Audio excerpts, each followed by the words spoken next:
Makadiko. Say. Tapinda kamuna November. Indakazvarwa 11 November 1968. 11 November, it's a day to remember in Canada. It's Remembrance Day, yes, like a War Veterans Day in Canada. So it's a big day in Canada, in case you never know. Vanonga vachitengesa tunonzi tuma puppies tinoiswa tweready tuma ninginingi. But Zimbabwe, it's another big day too. During time here, Smith declared in UDI, Unilateral Declaration of Independence. It was 11 November 1965 when Ian Smith declared independence from the British in Zimbabwe. So it used to be a holiday in Rhodesia. Kuneva vaskaziye history ndozvana ndakazvarwa irono pandakazozvarwa ngo 3 years later Smith atora nyika kune maBritish. Saka ndikati takabatisisa ipapo. You know what I mean? Yeah, I'll be 53 years old, you know. Nandanyanya kugarisa ndiri 52, saka ndangoboyekana ndangopinda 53. Yes, yeah. But anyways, zvinhu zvakawanda zvinenge zvichiitika muupenyu, I give thanks for the love and support from everybody. Good health.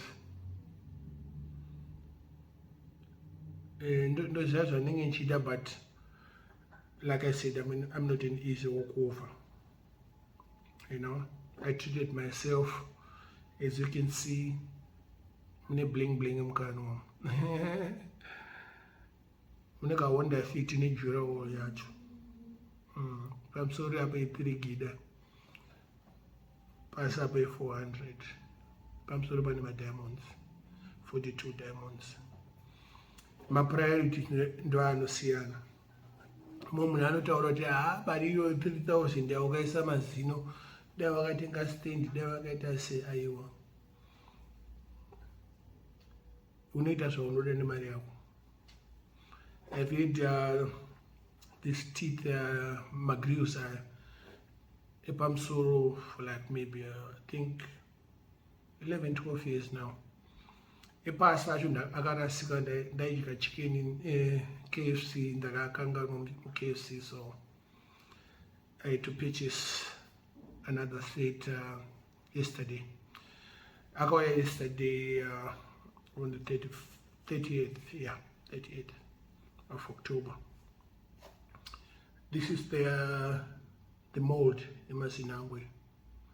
I got one of Mike Jewelers, who is at Eglinton East in Warden, at the jewelry shop. If you go down there, Canada, you can go down there and Mike Jewelry can do it for you, He's a good friend, you know what I mean? Moves it. So it is what it is. We're not specialized mostly in Magribis.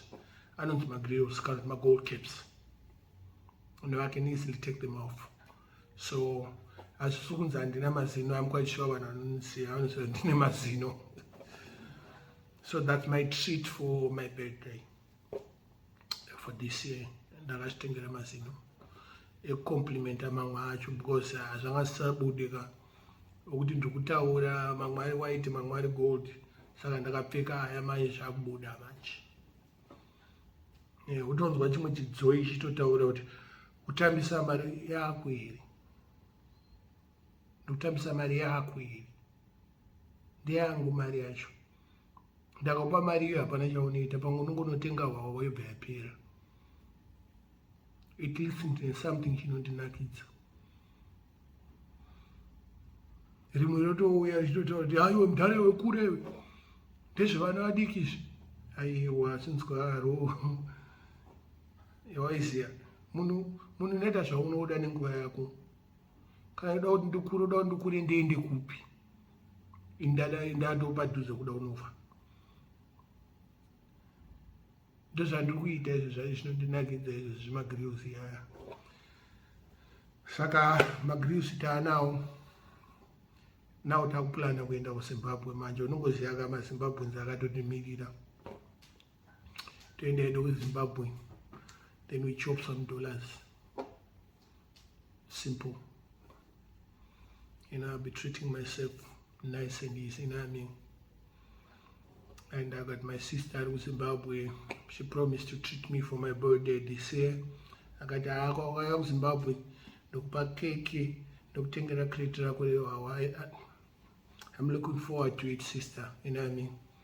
And I got another sister in America. She said, you know, what do you want? And she said she's going to buy me shoes. You know, I'm waiting for them. So good. This year is a different year, but yeah, it's going to be a nice birthday for me. There's no party and the sweeter party because there's nothing much to celebrate this year for me. Maybe when I turn 55, I might have a party, you know? Or maybe if I achieve something, I don't know what happened, I achieve something, then I compliment my my birthday with the party. But Zimbabwe, here I come.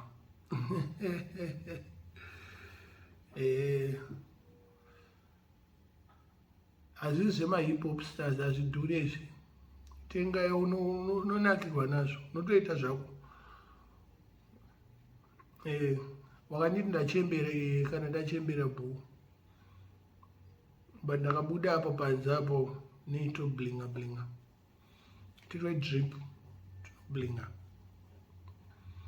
Iwe unoita zvaunoda nemari yako. Mumwe anotenga motikari, mumwe anotenga stendi, mumwe anodya mari yake achitenga zvimabhodhoro, zvimahenesi, kumabhawa achishaina. Everybody anoita zvaanoda nemari yake. That's what I chose to do with my money anyways. That's life.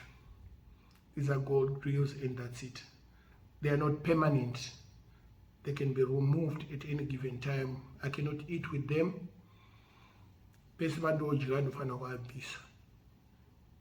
how it is. But I can drink with them. Light no gonna eat. Vazhinji vanowanzoona magrills aya nema-hip hop stars. Kuno Toronto kunoku hapana vanotengesa nakadhululu ndo vaunowanzoona vari vakazvipfekesha. Ndosaini kutaura kuti mupana uyu ndokwaakarerekera. Ndo vakasara vacho vanokwanisa kutenga zvinhu izvi. Kana uchienda kubasa kuti uzviafodhe pane basa. Because it's actually kutambisa mari. Saka kana uchienda kubasa tora mari yako uite something zvaunoda nayo. Izvi zvinotengwa nevanhu vanofunga kuti vari kuwana mari seri easy. Hwezha. But anyways, much love. That's my grills, you know, kaunda feet. Epamsoro jurawo yache kuvharira kaunda feet kangu muyadi. Hwezha. One love, hear me. Blessed.